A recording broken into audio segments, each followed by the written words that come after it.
Now, I was doing some research into how the British managed to solve the Palestine problem because, as you know, the British were having some troubles with the Arabs in the 1930s, and they had managed to fix that. And in the 1940s, it was the Jews attacking the British.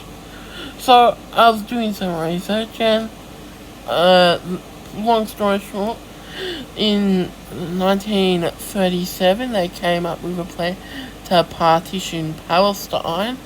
Pretty much, the Jews would get the north of Israel and some of the coast, and the rest would go to Jordan. Now, I think that's a pretty good plan, but of course, then they came up with a later plan which restricted Jewish immigration and pretty much would have led to Palestine getting all of Palestine and be incorporated into a larger Arab state, stuff like that. But long story short, pretty good plans, and they worked, and then brought peace to the Middle East. And then Harry S. Truman comes in and ruins it all because he felt sympathetic to the Jews because of the Holocaust. That is just completely Truman. Truman ruined it all. The British had it solved. They had fixed the Palestine problem. It was all going good. They had fixed the problems. The Jews had lived peacefully under the Muslims for centuries in the past. So this would have been no different.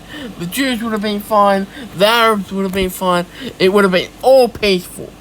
But no, Harry S. Truman comes in and I'm gonna be neutral either. How about I fucking split Palestine in half? I'm such a fucking genius. And he just ruined it.